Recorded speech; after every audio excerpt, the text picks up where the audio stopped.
आप देख रहे हैं प्राइम टीवी। मैं हूं आपके साथ मुस्कान अजवानी। चलिए रुक करते हैं खबर दोपहर की, और इस वक्त की बड़ी खबर से खबर दोपहर की हम शुरुआत करेंगे। बड़ी खबर, अखिलेश यादव ने बीजेपी पर बोला बड़ा हमला। अखिलेश यादव ने भारतीय जनता पार्टी पर बड़ा जुबानी वार किया है। जो 14 में आए थे वो 24 में चले जाएंगे। अखिलेश यादव का ये बड़ा बयान बैठक से पहले दिया गया है। यूपी की 80 सीटों की अहम भूमिका है। अखिलेश ने एक बार फिर भारतीय जनता पार्टी पर निशाना साधा है। दरअसल अखिलेश यादव ने एक बार फिर से भारतीय जनता पार्टी पर जुबानी वार किया है। अखिलेश यादव ने साफ तौर पर इस दौरान कहा है कि जो 14 में आए थे वो 24 में चले जाएंगे। ये बयान अखिलेश यादव का विपक्षी दलों यानी कि INDIA की बैठक से पहले दिया है। यूपी की 80 सीटों की अहम भूमिका है। अखिलेश यादव भी अब ये मान चुके हैं कि यूपी की 80 सीटें निर्णायक भूमिका निभाती हैं। को भरोसा है कि ये गठबंधन तैयार होगा और भारतीय जनता पार्टी देश से बाहर जाएगी। उनकी सरकार ने धोखा दिया है। हालांकि उत्तर प्रदेश में 80 सीटें हैं और उत्तर प्रदेश की बड़ी भूमिका है, इसलिए उत्तर प्रदेश की जनता, जिन लोगों ने धोखा दिया है जनता को, उनको 24 में बाहर करेंगे। जो 14 में आए थे वो 24 में। गौरव इस खबर पर ज्यादा जानकारी के लिए हमारे साथ जुड़ चुके हैं। गौरव, देखिए अखिलेश यादव ने एक बड़ा बयान दिया है। अखिलेश यादव ने कहा है कि जो 14 में आए थे वो 24 में चले जाएंगे। इस बयान से क्या समझा जाए अखिलेश यादव के? मैं निश्चित रूप से मुस्कान, यहाँ पर अखिलेश यादव बड़े नेता हैं, पूर्व मुख्यमंत्री हैं उत्तर प्रदेश के, और निश्चित रूप से उनकी पार्टी की बात करें तो उत्तर प्रदेश में मुख्य विपक्षी दल की भूमिका में लगातार है, और उसके पहले भी आपने देखा है 4 बार की पार्टी सरकार रही है। तो यहाँ पर उनके बयान को निश्चित रूप से महत्वपूर्ण भूमिका हमेशा से रहती है। और जिस तरह उन्होंने बयान दिया है कि 14 में आए थे और 24 में बीजेपी चली जाएगी, तो कहीं ना कहीं इस बयान के तमाम मायने इसलिए भी हैं कि अखिलेश यादव यहाँ पर लगातार जो INDIA की जो भूमिका है उसको मजबूत करते नजर आ रहा है। हमने देखा जब शुरुआत हुई थी INDIA की, तब भी उस शुरुआत से हमने देखा था वो लगातार दिल्ली जा रहे थे, लगातार पश्चिम बंगाल गए हैं, लगातार तमाम नेताओं से मिलते थे। और INDIA को अगर यहाँ पर जोड़ने की अगर बात कहें तो निश्चित रूप से इसमें अखिलेश यादव की महत्वपूर्ण भूमिका है। और अखिलेश यादव यहाँ पर मुख्य रूप से नाम भी हमेशा सामने आ रहा है, क्योंकि यहाँ पर अगर हम बात करें INDIA का कौन सहयोग बनेगा, कौन यहाँ पर चेहरा बनने वाला है, तो उसमें तमाम अगर नामों की बात करें तो यहाँ पर समाजवादी पार्टी से अखिलेश यादव का भी नाम यहाँ पर सामने आ रहा है। और निश्चित रूप से चूंकि यहाँ पर अब चुनाव कुछ समय बाद होने वाले हैं और समय करीब आ गया, इस तरह के बयान तो आते रहेंगे, और इस तरह के बयान से निश्चित रूप से एक लहर जरूर बनाई जाती है कि क्या होने वाला आने वाले समय में। पर निश्चित रूप से यहाँ पर बयान के माध्यम से और केवल अखिलेश यादव बीजेपी पर एक हमला भी नहीं बोल रहे हैं, बल्कि बता रहे हैं कि वो 14 में आए थे 24 में चले जाएंगे। यानी जो INDIA की जो गठबंधन बन रहा है उसकी जो महत्वपूर्ण पक्ष है, उसकी जो मजबूती है, उसका यहाँ पर बखान अखिलेश यादव फिलहाल करते नजर आ रहा है। और यहाँ पर जिस तरह से उन्होंने कहा है कि उत्तर प्रदेश की महत्वपूर्ण भूमिका है, उत्तर प्रदेश में ये भी कहा जा रहा है कि अखिलेश यादव ने उत्तर प्रदेश में जीत का फार्मूला भी तैयार कर लिया। और यहाँ तक उन्होंने ये भी कहा है किस तरह आने वाले समय में हमको बेहतर की तरफ बढ़ना है। और ये भी कहा जा रहा है कि लगभग 80 से 50 सीटों पर अखिलेश यादव खुद भी लड़ने वाले हैं, उनकी पार्टी लड़ने वाली है। और बाकी ठीक है, देखिए गौरव, अखिलेश यादव ये तो बढ़ चढ़ के बोल रहे हैं भारतीय जनता पार्टी पर जुबानी वार करते हुए कि 14 में आए थे 24 में चले जाएंगे, लेकिन सीट शेयरिंग को लेकर कब सहमति बनेगी? क्योंकि अगर हम यूपी की बात करें तो 80 लोकसभा सीटों वाला एक बड़ा प्रदेश है यूपी, और विपक्षी दल INDIA एक साथ मिलकर चुनाव लड़ा है। सीट शेयरिंग पर कैसे सहमति बनेगी? और अगर हम यूपी की बात करें तो यहाँ किस पार्टी को ज्यादा कॉम्प्रोमाइज करना पड़ सकता है? देखिए मुस्कान, यहाँ पर कंप्रोमाइज तो यहाँ पर जो राष्ट्रीय पार्टी उनको करना पड़ेगा, क्योंकि यहाँ पर अगर बात करें क्षेत्रीय दल की भूमिका महत्वपूर्ण है। समाजवादी पार्टी अब मुख्य क्षेत्रीय दल की भूमिका में यहाँ पर है और विपक्षी दल की भूमिका में भी है, तो यहाँ पर निश्चित समाजवादी पार्टी अपने आप को आगे रखेगी। और इसलिए यहाँ पर 38 से 50 सीटों की बात कही जा रही है। हालांकि यहाँ पर कांग्रेस को कितनी सीटें मिलती हैं, आम आदमी पार्टी को कितनी सीटें मिलती है, रालोद को कितनी सीटें मिलती है, कमेराबादी अपना दल को कितनी सीटें मिलती है, महत्वपूर्ण प्रश्न यहाँ पर होगा। इसके अलावा चूंकि जो अन्य जो दल है, क्षेत्रीय दल है, वो यहाँ पर टिकट नहीं मांगेंगे, पर जो महत्वपूर्ण 4 से 5 दल है वो यहाँ पर निश्चित टिकट मांगेंगे और उनको सहमत करना यहाँ पर 30 से 32 सीटों में यही महत्वपूर्ण कड़ी साबित होने वाली है, क्योंकि यही चुनौती होने वाली है। हालांकि समाजवादी पार्टी की भूमिका पर यहाँ पर लोग सहमत इसलिए भी होंगे क्योंकि अगर बात करें जो अन्य दलों की बात करें, चाहे आम आदमी पार्टी की बात करें, चाहे रालोद की बात करें, चाहे अपना दल कमेराबादी की बात करें, चाहे कांग्रेस की बात करें, तो उनका फिलहाल इतना जनाधार उत्तर प्रदेश में नहीं है। तो निश्चित रूप से यहाँ पर अखिलेश यादव महत्वपूर्ण भूमिका निभाते नजर आएंगे उत्तर प्रदेश में 80 सीटों पर।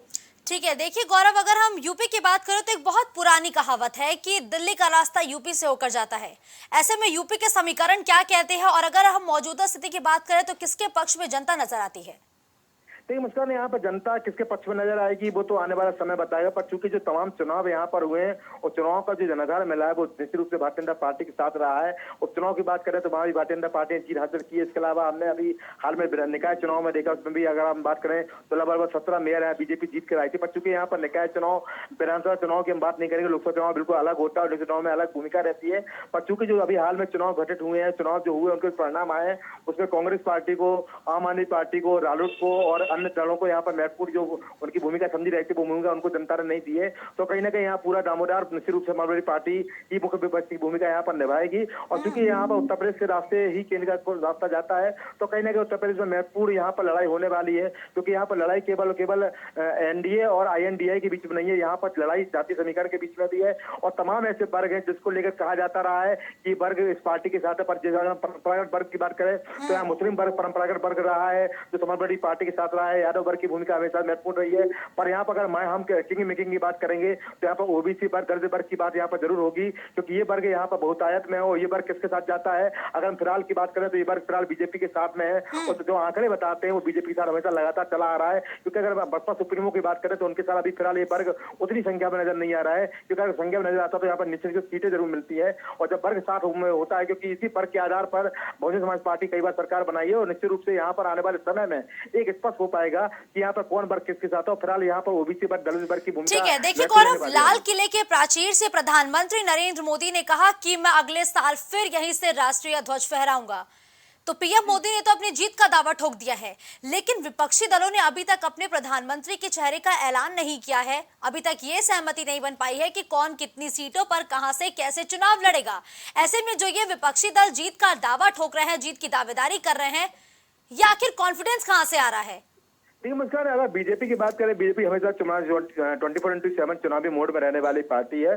और बीजेपी का हमेशा से ही एक सिरमौर रहता है जिसके चेहरे पर चुनाव लड़ती है। हमने पहले भी देखा है कि चाहे हम गुजरात की बात करें, चाहे अन्य चुनावों की बात करें, और जैसे प्रधानमंत्री नरेंद्र मोदी ने यहाँ पर बीजेपी की केंद्रीय नीति को जो संभाला हुआ है प्रधानमंत्री, और जिस तरह उन्होंने अभी हाल में ही 15 को कहा था कि इस बार अगली बार मैं फिर तिरंगा फहराऊंगा, तो निश्चित रूप से अगर माना जा सकता है कि बीजेपी की तरफ से प्रधानमंत्री का जो चेहरा है तो प्रधानमंत्री नरेंद्र मोदी ही के रूप में रहेंगे, नरेंद्र मोदी ही रहेंगे। अगर विपक्ष की बात करें मुस्कान, तो यहाँ विपक्ष के तमाम नाम सामने आ रहे हैं। यहाँ हर पार्टी के प्रवक्ता या नेता है वो अपने अपने नेताओं को आगे बढ़ाने की बात बोल रहे हैं। चाहे वो शिवसेना की तरफ से उद्धव ठाकरे की बात करें, NCP की तरफ से शरद पवार की बात करें, कांग्रेस की तरफ से राहुल गांधी, मल्लिकार्जुन खड़गे की बात करें, आम आदमी पार्टी की तरफ से अरविंद केजरीवाल की बात करें, या समाजवादी पार्टी की तरफ से जिस तरह उनके नेता जूही सिंह ने उनको अखिलेश यादव का नाम यहाँ पर सुझाया था। और निश्चित रूप से यहाँ पर नीतीश कुमार की नाम की भी चर्चा चल रही है। पर आने वाले समय में किसके नाम पर करेंगे, लेकिन एक बार अखिलेश यादव का वो बयान सुना देते हैं जिसको लेकर एक बार फिर से यूपी की सियासत चरम पर है। को भरोसा है कि ये गठबंधन तैयार होगा और भारतीय जनता पार्टी देश से बाहर जाएगी। उनकी सरकार ने धोखा दिया है। हालांकि उत्तर प्रदेश में 80 सीटें हैं और उत्तर प्रदेश की बड़ी भूमिका है, इसलिए उत्तर प्रदेश की जनता, जिन लोगों ने धोखा दिया है जनता को, उनको 24 में बाहर करेंगे। जो 14 में आए थे वो 24 में। तो देखिए, अखिलेश यादव के इस बयान पर एक बार फिर से जो सियासत है वो पूरी तरीके से हाई हो चुकी है, अपने चरम पर है। एक बार फिर से गौरव ज्यादा जानकारी के लिए हमारे साथ जुड़ चुके हैं। देखिए गौरव, लगातार हम समीकरणों की बात कर रहे हैं कि वो किसके पक्ष में नजर आते हैं, लेकिन अखिलेश यादव तो ये दावा ठोक रहे हैं कि जो 14 में आए थे वो 24 में बाहर जाएंगे। अभी बयानों से भी हमने सुना। और अब तीसरी बैठक भी हो रही है विपक्षी दलों की, यानी कि INDIA की मुंबई में एक बड़ी बैठक हो रही है। ऐसे में क्या अखिलेश यादव की तरफ से जो लगातार कहा जा रहा है कि सीट शेयरिंग का एक फॉर्मूला तैयार किया गया है, क्या उसको आज पेश किया जा सकता है क्या? और जो अखिलेश यादव ने फॉर्मूला तैयार किया है गौरव, उसमें अखिलेश यादव कितने सीटों पर अपना दावा ठोक रहे हैं? देखिए मुस्कान, यहाँ पर निश्चित रूप से अखिलेश यादव बड़े नेता है और समय समय बयान देते हैं, और निश्चित रूप से बयानों का हम ये भी अर्थ लगा सकते हैं कि ये अखिलेश यादव अपने आप को यहाँ दौड़ में आगे करते नजर आ रहे हैं। क्योंकि हम देखते हैं जब नेता बयान देता है तो चर्चा में आ जाता है। फिलहाल यहाँ पर चुनाव में मुस्कान, यहाँ पर प्रधानमंत्री एक तरफ लाल किला की प्राचीर से वहां पर बोल रहे हैं कि अगली बार मैं यहाँ पर फिर तिरंगा फहराने आऊंगा। सबका अपना अपना कॉन्फिडेंस, सबका अपना अपना विश्वास है। और यहाँ पर बीजेपी अब की बार 400 पार की बात करी, बीजेपी अब की बार उत्तर प्रदेश में 80 सीट जीतने का दावा करे, तो वहीं समाजवादी पार्टी भी यहाँ पर निश्चित रूप से अपने आप को बनाए रखने के लिए चर्चा में लगी हुई है। और यहाँ पर 14 में जाएंगे, और 14 में आए थे 24 में जाएंगे, ये उनका विश्वास है। और ये विश्वास हमेशा हर आदमी अपना अपना विश्वास यहाँ बताता है चर्चाओं के माध्यम से, बयान के माध्यम से। बीजेपी का अपना विश्वास है, समाजवादी पार्टी का अपना विश्वास है, INDA गठबंधन का अपना विश्वास है, पर निश्चित रूप से बयान जो है वो चर्चा में रखने वाले हैं, क्योंकि बयानों के माध्यम से केवल और केवल एक लहर बनाने का काम होता है मुस्कान। और आरोप प्रत्यारोप का दौर फिलहाल जो चल रहा है भारतीय लोकतंत्र में, ये चलता रहेगा, क्योंकि आम चुनाव होने वाले और इस बार चुनाव पहले की अपेक्षा बहुत चुनौतीपूर्ण होने वाले हैं, क्योंकि यहाँ पर अगर INDA की साख भी लगी हुई तो बीजेपी की भी साख लगी, तो बीजेपी यहाँ पर लगातार हैट्रिक की बात कर रही है कि इस बार हम हैट्रिक मानने वाले हैं और उत्तर प्रदेश में फिर इस बार हम 80 सीट जीतने वाले हैं। हालांकि जो लेकिन परिणाम देखिए पहले गौरव, अगर हम 2019 के चुनाव पर एक नजर डालें तो अखिलेश यादव की पार्टी यानी कि समाजवादी पार्टी ने महज 5 सीटों पर जीत दर्ज की थी। इस बार सभी दल भले ही एक साथ आ चुके हैं, लेकिन अगर हम सबके अलग अलग परफॉर्मेंस पे नजर डालें तो 2019 में अखिलेश यादव का प्रदर्शन बेहद निराशाजनक रहा था। 2022 के यूपी विधानसभा चुनाव में भी भले ही सपा का वोट परसेंटेज बढ़ा था, लेकिन सपा ने सत्ता हासिल नहीं की थी। क्या इस बार एकजुट होकर ये सभी दल कमाल कर पाएंगे, पहला सवाल। और दूसरा सवाल ये है कि कौन से मुद्दे को लेकर इस बार ये विपक्षी दल यूपी के चुनावी मैदान में उतर रहा है। देखिए मुस्कान, यहाँ पर निश्चित रूप से जब INDA के यहाँ बंटवारा सीटों का हो जाएगा तो जो परंपरागत वोट बैंक है वो एक तरफ जाएगा। अगर हम बात करें, कोई मुस्लिम वर्ग कहा जाता रहा है, सपा का परंपरागत वोट बैंक रहा है, कभी किसी समय ये कांग्रेस का वोट बैंक हुआ करता था, तो निश्चित रूप से अगर यहाँ पर कांग्रेस लड़ रही है, वहाँ समाजवादी पार्टी नहीं लड़ रही है, तो निश्चित रूप से जो वोट बैंक समाजवादी पार्टी का है, रालोद का है और अन्य पार्टियों का है, वो कांग्रेस की तरफ जाएगा। यानी कुल मिला के जो आज नीति ये रहेगी, जो एक उम्मीदवार वहां चुनाव लड़ेगा, वहां पर वो उसकी उम्मीदवारी वहां पर INDA के रूप में होगी, और जो बाकी दलों का जो गठबंधन होता है और उसी की तरफ जो उनका वोट वर्ग होता है, वो भी उस पार्टी विशेष के बंदे को वोट देगा, उस बंदे के जो प्रत्याशी रहेगा उसको यहाँ पर वोट देगा। निश्चित रूप से तब यहाँ पर चुनौती महत्वपूर्ण हो सकेगी, क्योंकि यहाँ पर केवल और केवल लड़ना ही महत्वपूर्ण नहीं है, बल्कि सही प्रत्याशी चयन और किस पार्टी का प्रत्याशी किस जगह से उतारा जाए, ये भी बहुत जरूरी है, क्योंकि वहाँ पर जातिगत समीकरण भी देखने अहम होंगे। इसके साथ साथ किस तरह चुनाव लड़ना वो भी अहम होगा, और नीतियां बहुत जरूरी है, किस नीति की तरह चुनाव लड़ने वाला। हालांकि भारतीय जनता पार्टी को लगातार लोग बेरोजगारी के मुद्दे पर, महंगाई के मुद्दे पर, इसके अलावा तमाम जो विकास के मुद्दे पर या हम करें स्वास्थ्य के मुद्दे पर लगातार सरकार को घेरते चले आ रहे हैं जो विपक्षी दल है। और फिलहाल आने वाले समय में और कौन कौन से मुद्दे विपक्ष के हाथ लगते हैं, क्योंकि इससे पहले हमने तमाम मुद्दे देखे हैं, चाहे अडानी का मुद्दा रखा हो, या अभी हमने मणिपुर वाला मुद्दा रखा हो, या फिर अभी हाल में जिस तरह से यहाँ पर कैग की रिपोर्ट को लेकर बवाल चल रहा है, तमाम मुद्दे यहाँ पर रहेंगे। हो सकता है आने वाले समय में और भी तमाम मुद्दे आए जो विपक्ष के हाथ लगे, विपक्ष वहां पर सरकार गिरने का प्रयास करता रहे। बिल्कुल ठीक है, धन्यवाद गौरव इस खबर पर हमारे साथ जुड़ने के लिए। तो देखिए अखिलेश यादव का एक बार वो बयान फिर से आपको सुनाते हैं जिसको लेकर सियासत हाई हो चुकी है। को भरोसा है कि ये गठबंधन तैयार होगा और भारतीय जनता पार्टी देश से बाहर जाएगी। उनकी सरकार ने धोखा दिया है। हालांकि उत्तर प्रदेश में 80 सीटें हैं और उत्तर प्रदेश की बड़ी भूमिका है, इसलिए उत्तर प्रदेश की जनता, जिन लोगों ने धोखा दिया है जनता को, उनको 24 में बाहर करेंगे। जो 14 में आए थे वो 24 में। तो देखिए आज एक खबर पर चर्चा करना बहुत जरूरी हो गया है। आज पूरा देश रक्षाबंधन का त्योहार तो मना रहा है, लेकिन प्रदेश की एक बहन के साथ एक बार फिर से यूपी में बर्बरता की गई है।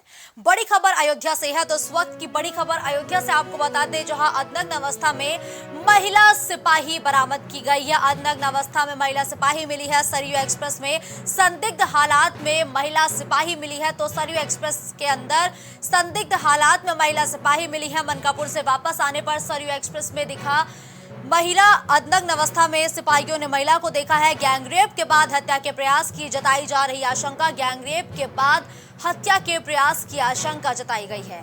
महिला सिपाही का ट्रॉमा सेंटर में लगातार इलाज जारी है। महिला सिपाही का ट्रॉमा सेंटर में इलाज जारी है। सुल्तानपुर में ये महिला सिपाही फिलहाल तैनात बताई जा रही है। और आपको बताते चले कि ये महिला सिपाही सुल्तानपुर में तैनात है, लेकिन अयोध्या मेला क्षेत्र में इस महिला सिपाही की स्पेशल ड्यूटी लगाई गई थी, जहां अनग्न अवस्था में महिला सिपाही मिली है।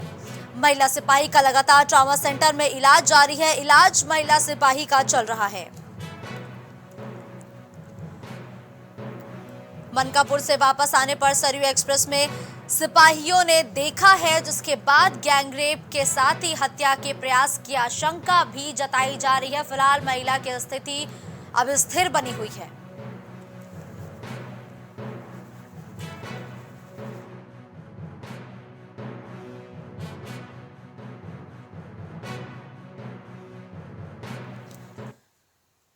तो देखिए अयोध्या में अनग्न अवस्था में महिला सिपाही मिली है। और आज पूरा देश रक्षाबंधन का त्योहार मना रहा है। ऐसे में एक बार फिर से किसी घर की बेटी, एक बार फिर से उसके साथ बर्बरता की गई है। ये तस्वीरें आई हैं अयोध्या से, राम की नगरी अयोध्या से ये तस्वीरें सामने आई हैं जो झकझोर देंगी। इन तस्वीरों को हम अपने दर्शकों तक नहीं पहुंचा सकते, ना ही दिखा सकते हैं, क्योंकि बर्बरता की सारी हदें इस तस्वीर में पार कर दी गई हैं। सोचिए, प्रदेश में महिला सिपाहियों का ये हाल है तो आम घर की बेटियों की सुरक्षा की जिम्मेदारी आखिर कौन लेगा? आम घर की बेटियां आखिर कैसे सुरक्षित रहेंगी? एनसीआरबी के आंकड़ों के मुताबिक साल 2021 में यूपी में महिलाओं के खिलाफ दूसरे राज्यों की तुलना में सबसे ज्यादा मामले सामने आए थे। 56,063 मामले सामने आए। यह आंकड़ा साल 2019 के मुकाबले भले ही कम है, लेकिन 2020 के मुकाबले काफी ज्यादा है। पिछले 3 साल की अगर हम बात करें तो एनसीआरबी के आंकड़े कहते हैं कि 3 साल में यूपी महिलाओं के खिलाफ अपराध में नंबर 1 बन गया है। वहीं क्राइम रेट के हिसाब से इसे देखें तो यूपी में महिलाओं के खिलाफ क्राइम रेट 50.5 है। क्राइम रेट में सबसे ऊपर असम और सबसे नीचे नागालैंड है। और ये तस्वीरें एक बार फिर से बयां करती है कि लचर कानून व्यवस्था वाला प्रदेश कैसा होता है। हम दावे तो बहुत कर लेते हैं, महिलाएं सुरक्षित हैं, महिलाओं के खिलाफ अपराध शून्य हो चुका है, जीरो टॉलरेंस की नीति पर हमारी सरकार काम कर रही है। लेकिन जब ऐसी तस्वीरें सामने आएंगी तो आखिर क्या बोला जाएगा उस सरकार को? क्या सरकार से फिर सवाल ना पूछे जाएं?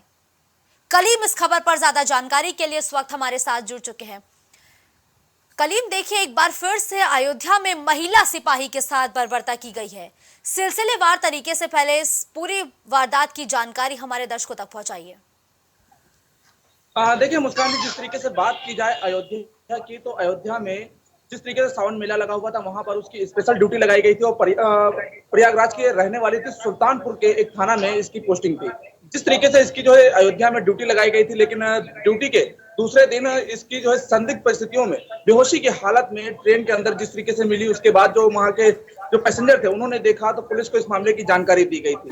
लेकिन जिस तरीके से अगर बात की जाए उसकी सुरक्षा की, क्योंकि एडीजी रेलवे की बात की जाए, क्योंकि 24 घंटे पहले ही उनके द्वारा जो है पूरी तरीके से रेलों का निरीक्षण किया गया था, अयोध्या रेलवे स्टेशन का निरीक्षण किया गया था। उस दौरान महिला सुरक्षा को लेकर के बड़े बड़े दावे किए गए थे, लेकिन 24 घंटे भी नहीं बीते थे, उसी बीच बदमाशों ने जिस तरीके से महिला सिपाही को ही निशाना बनाया, उसके उसको जो नग्न अवस्था में छोड़ा गया, उसके चेहरे पर घाव दिए गए धारदार हथियार से। तो इन सभी को लेकर के एक बार फिर सवालों के घेरे में कानून व्यवस्था खड़ी हो गई, क्योंकि जिस तरीके से उसकी सावन मेले की अगर बात की जाए, सावन मेले में उसकी ड्यूटी लगी हुई थी, उसके उसी बीच वो अयोध्या रेलवे स्टेशन के ट्रेन में किस तरह पहुंची, ये सभी एक असमंजस सवाल है, क्योंकि ये सभी एक सस्पेक्ट पैदा करते हैं। क्योंकि जिस तरीके से अगर बात की जाए जीआरपी एसपी पूजा यादव की, तो उनके द्वारा जो बयान दिया गया, उनके द्वारा ये कहा गया कि वो ड्यूटी पे लेट पहुंची थी और जिस तरीके बयान दिया है। लेकिन अभी इस मामले में अगर कार्रवाई की बात की जाए तो कार्रवाई अभी जीरो है, क्योंकि साफ तौर से अधिकारियों के द्वारा कहा जा रहा है कि अभी इस मामले में जब तक महिला सिपाही जो है उसके बयान नहीं दर्ज हो जाएंगे, किस तरह उसके साथ घटना हुई है, तो उसके आधार पर बदमाशों तक पहुंचना मुश्किल होगा।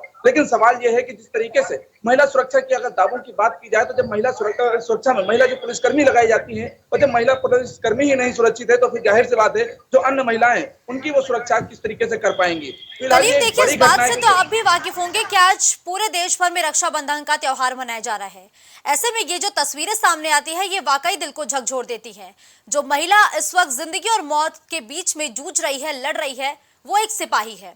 और लाजमी बात है कलीम की, देखिए, ये महिला भी किसी घर की बेटी होगी, किसी की बहन भी हो सकती है। ऐसे में अब उस महिला के घर वाले इस महिला की स्वस्थ होने के लिए दुआएं मांग रहे होंगे। अभी महिला सिपाही की स्थिति कैसी है कलीम?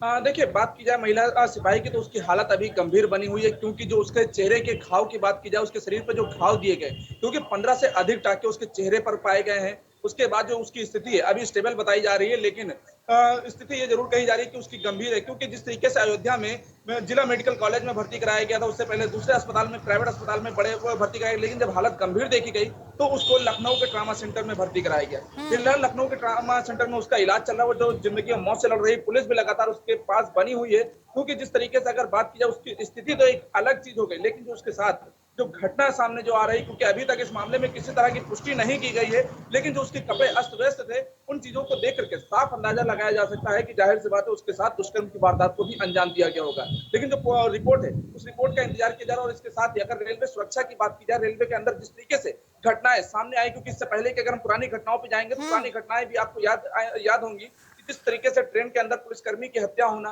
अदर लोगों की हत्या होना, क्योंकि वहाँ के जो पैसेंजर हैं, पैसेंजरों के साथ लूट होना, तो इन घटनाओं को अगर हम देखते हैं तो इन घटनाओं को लेकर के एडीजी रेलवे के द्वारा जिस तरीके से दावे किए जाते हैं, सुरक्षा के दावे किए जाते हैं, जीआरपी पुलिस उसके अंदर तैनात रहती है, वो जीआरपी पुलिस भी कितना सेफ अपने आप को महसूस करती है, इस पर भी एक सवाल खड़ा होता है, क्योंकि महिला। लेकिन देखिए कलीम, लगातार यही कहा जा रहा है प्रशासन की तरफ से कि जब तक महिला सिपाही होश में नहीं आ जाती है, कुछ बोलने की स्थिति में नहीं आती है, तब तक कुछ भी कह पाना बेहद मुश्किल होगा। क्या हम इस मॉडर्न जमाने में जी रहे हैं? 21वीं सदी का ये नया भारत है। क्या अभी भी हमें अपराधियों तक पहुंचने के लिए इस महिला सिपाही के उठने का, बयान देने का इंतजार करना पड़ेगा? हर एक स्टेशन पे कलीम सीसीटीवी लग चुकी है, जो पुलिस है वो तैनात रहती है, चाहे स्टेशन के अंदर, स्टेशन के बाहर। क्या अभी भी हमें इस महिला सिपाही के उठने का, बोलने का इंतजार करना होगा, तब जाके पुलिस कार्रवाई करेगी क्या? देखिए मुस्कान जी, ये तो एक वही बात हो गई कि अंधेरे में हमको सुई ढूंढना है, क्योंकि जिस तरीके से बात की जाए, जब सुई हमारे पास नहीं है तो हम अंधेरे में ढूंढने का दावा करते हैं। तो रही बात महिला सिपाही की, तो महिला सिपाही तो अभी फिलहाल उस स्थिति में नहीं है कि वो अपना बयान दर्ज करवा पाए। लेकिन जो बात की जाए पुलिस सुरक्षा घेरा की, क्योंकि जो जिस तरीके से आरपीएफ तैनात रहती है रेलवे स्टेशन पर, क्योंकि एक अयोध्या की नगरी, वहां पे सावन का मेला चल रहा है, एडीजी वहां पे खुद पहुंचते हैं, 24 घंटा भी नहीं बीतता है, वहां पे सुरक्षा का जो घेरा एक मजबूत किया जाता है। लेकिन जैसे ही अधिकारी निकलते हैं, जो जिम्मेदार लोग हैं वो निकलते हैं, तो उस घेरे को आखिर कमजोर कर दिया जाता है। रेलवे की बात की जाए, ट्रेनों की बात की जाए, ट्रेन के अंदर जिस तरीके से पैसेंजर जो निकलते हैं, उन पैसेंजरों की जो जिम्मेदारी जीआरपी पुलिसकर्मियों पर लगाई जाती है, तो पुलिसकर्मी जिस तरीके से पूरी रेल को संभालते हैं, वो रेल गाड़ी जो है वो लखनऊ से अयोध्या जा रही है, अयोध्या से सहारनपुर जा रही है। इस तरीके से जो बात की जाए तो वहां पर 2 सिपाहियों के जिम्मे पर लाखों पैसेंजर रहते हैं। लेकिन इसी बीच जिस तरीके की घटनाओं की बात की जाए, और जो बात की जा रही है कि महिला के बयान नहीं दर्ज हुए, तो वो आखिर जो बदमाश है, बदमाशों तक कैसे पहुंचा जाए? क्योंकि अगर ट्रेन स्टेशन पर खड़ी होती है, स्टेशन पर जाहिर सी बात है सीसीटीवी कैमरे लगे होते हैं, और कैमरों में पूरी तरीके से निगरानी भी की जाती है। करीम, देखिए यहाँ पर 2 सवाल काफी अहम हो जाते हैं कि मनकापुर से जब ये ट्रेन चली तो लाजमी सी बात है कि ट्रेन की साफ सफाई की गई होगी, क्योंकि ये ट्रेन वहीं से बनकर चलती है जानकारी के मुताबिक। और मनकापुर से अयोध्या की दूरी बताई जाती है तकरीबन 45 किलोमीटर की, यानी कि ये जो रास्ता है इसे तय करने में 40 मिनट का वक्त लगता है। तो क्या इस अंतराल में पुलिस का कोई भी सिपाही उस स्टेशन के अंदर, उस कंपार्टमेंट के अंदर नहीं पहुंचा क्या? और दूसरा कि देखिए महिला की जो ये अनग्न अवस्था में महिला बरामद हुई है, वो पूरी खून से लथपथ है। क्या किसी ने खून से लथपथ इस महिला को पहले नहीं देखा? जब ट्रेन की सफाई हुई तो क्या किसी की निगाह इस महिला पर नहीं पड़ी क्या? देखिए मुस्कान जी, इस मामले को लेकर के कई सवाल हैं, क्योंकि जिस तरीके से पहला जो बयान सामने आया था उसमें यह बताया गया था कि पैसेंजरों के द्वारा जो है पुलिस को सूचना दी गई। उसके बाद बयान ये आया कि जब जीआरपी पुलिसकर्मी ट्रेन के अंदर पहुंचे, वो ट्रेन की निगरानी कर रहे थे, तब उन्हें महिला सिपाही खून से लथपथ मिली। और तीसरी बात, जिस तरीके से बयान सामने आया कि जब ट्रेन की साफ सफाई हो रही थी, उस दौरान महिला खून से लथपथ देखी गई। क्योंकि 3 बयान अलग अलग होना, और तीनों ही बयानों में अपने आप में कहना है कि जिस तरीके से सुरक्षा की बात की है, वो सुरक्षा पर पूरी तरीके से पलीता लगाना। क्योंकि जिस तरीके से ट्रेन की बात की जाए, ट्रेन के अंदर जिस तरीके से महिला का खून से लथपथ हालत में, बेहोशी की हालत में मिलना, और फिर उसके बाद जीआरपी पुलिसकर्मी और जो पैसेंजर है उनके द्वारा देखना। क्योंकि जो बात कही जा रही, पहली बात जो कही गई कि ट्रेन के अंदर जिस तरीके से जो हमारी जीआरपी एसपी है पूजा यादव, उनके द्वारा जो कहा गया कि ट्रेन के अंदर पैसेंजर नहीं थे, तो क्या जाहिर सी बात है वो ट्रेन जब निकली थी तो क्या उस डिब्बे में कोई भी पैसेंजर नहीं था जिसने उस घटना को देखा? और दूसरी बात, जहां पर ट्रेन रुकी है वहां पर भी सीसीटीवी के कैमरे से निगरानी होती है, क्योंकि जो भी पैसेंजर ट्रेन से उतर रहा होता है, जाहिर सी बात है वहां पे टीटी लगे होते हैं, जीआरपी पुलिसकर्मी लगे होते हैं, वो लगातार राउंड अप करते रहते हैं। तो वो जो लोग ट्रेन से उतर रहे होते हैं उन पर भी पूरी तरीके से निगाह रहती है, क्योंकि साफ तौर से कहा जाता है सस्पेक्ट के रूप में सभी पर चौकन्ने से त्रिनेत्र से निगाह रखना। यानी कि जो त्रिनेत्र की बात जो कही जा रही है सीसीटीवी की, क्योंकि उससे निगरानी करना, जो भी अगर सस्पेक्ट लगता है तो जाहिर सी बात है उसको हिरासत में लिया जाना। क्योंकि इतनी बड़ी वारदात हो जाती है, तो वारदात के दौरान जाहिर सी बात है जो खूनी संघर्ष हुआ, जिस तरीके से धारदार हथियार से उस पर हमला हुआ, तो जाहिर सी बात है जो हमलावर था उसके शरीर पर भी खून के निशान जरूर गए होंगे, कपड़ों पर जरूर गए होंगे। तो जाहिर सी बात है जो सीसीटीवी है, तो क्या वहां पे सीसीटीवी नहीं लगा था? और अगर सीसीटीवी लगा था तो फिर लापरवाही आखिर क्यों बरती गई? देखिए कलीम, इस ट्रेन का एक मैप भी मेरे पास आया है कि मनकापुर जंक्शन से ये ट्रेन चलती है रात को तकरीबन 2:50 पे और अयोध्या जंक्शन ये पहुंचती है 3:38 पर। कलीम ये एक लंबा समय है। अगर इसमें महिला को अगर कोई पहले देख लेता तो लाजमी है कि महिला की स्थिति इतनी दयनीय नहीं होती जितनी महिला सिपाही की अभी बनी हुई है। यहां पर अगर हम सबसे बड़ी लापरवाही की बात करें तो सबसे बड़ी लापरवाही किसकी मानी जाएगी कलीम? देखिए सबसे बड़ी जो लापरवाही की बात की जाए वो सबसे बड़ी लापरवाही हम जीआरपी की कहेंगे। वो इसलिए कहेंगे क्योंकि जीआरपी के भरोसे पूरी ट्रेन रहती है, क्योंकि ट्रेन जब स्टेशन पर रुकती है तो वहां पे आरपीएफ तैनात की जाती है, तो वो आरपीएफ पूरा स्टेशन की निगरानी करती है। लेकिन जो ट्रेनों की बात की जाए, ट्रेनों में टीटी और जीआरपी के पुलिसकर्मी रहते हैं, और जीआरपी के जो पुलिसकर्मी है वो लगातार सभी डिब्बों के अंदर पहुंचते रहते हैं जब तक वो स्टेशन पे नहीं पहुंच जाती। और जो टीटी की बात की है वो भी लगातार निगरानी कर रहा होता है, वो सबके पैसेंजर के पास जाकर के टिकट चेक कर रहा होता है। तो जाहिर सी बात है जो इतना लंबा सफर रहा, उस लंबे सफर में टीटी और जीआरपी के जो पुलिसकर्मी है उनकी निगाह नहीं पड़ी। अक्सर देखा यह जाता है कि अगर कोई पैसेंजर के पास टिकट नहीं है तो उस तक टीटी बड़ी आसानी से पहुंच जाता है और जो जीआरपी पुलिसकर्मी है वो भी बड़ी आसानी से पहुंचते हैं। लेकिन जो इस तरीके की बड़ी जो घटना हो गई, इस घटना में आखिर वो कैसे नहीं पहुंच पाए? क्या इसमें हम ये भी कह सकते हैं क्या इस घटना को बाहर जैसे अंजाम देने के बाद क्या उसके बाद ट्रेन में रखा गया? अगर जीआरपी पुलिसकर्मी ये कहते हैं, अगर नजर आते हैं तो उनके राउंडअप के दौरान ऐसी कोई भी स्थिति नहीं थी। तो अगर ऐसी कोई स्थिति नहीं थी तो क्या जाहिर सी बात है उस दौरान ये जो घटना हुई, ये घटना कहाँ भी थी? क्योंकि एक ट्रेन के डिब्बे के अंदर इस तरीके की घटना होना अपने आप में एक बड़ा सवाल छोड़ जाता है और कानून व्यवस्था पर भी सवाल छोड़ता है। और जो निगरानी की बात की जाती है, सुरक्षा की बात की जाती है, लगातार जो दावे किए जाते हैं उस सभी दावों को जिस तरीके की घटना ये पूरी तरीके से खोखला साबित कर रही है। और महिला सुरक्षा की जो बात की जाए, महिला सुरक्षा को लेकर के भी एक बड़ा सवाल खड़ा हो गया है। लेकिन अब देखना ये होगा मुस्कान जी कि जिस तरीके से जो घटना सामने आई है, इस घटना को देखने के बाद आखिर जो अलर्ट की बात की जाए, सुरक्षा व्यवस्था की बात की जाए, वो किस तरीके से बढ़ाते हैं। क्योंकि आपने देखा होगा इससे पहले प्राइम टीवी ने एक खबर भी दिखाई थी रेलवे स्टेशन की और ट्रेनों की।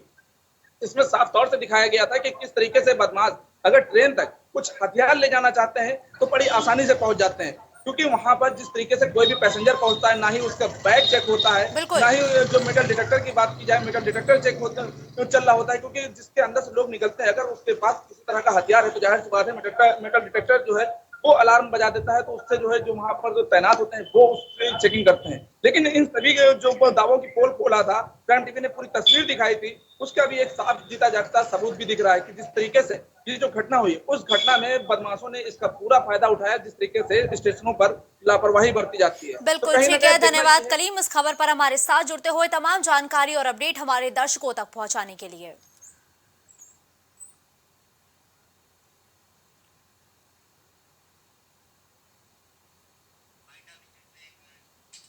खबरों का सिलसिला यूं ही जारी रहेगा। देश दुनिया की तमाम बड़ी खबरों के लिए आप देखते रहिए प्राइम टीवी।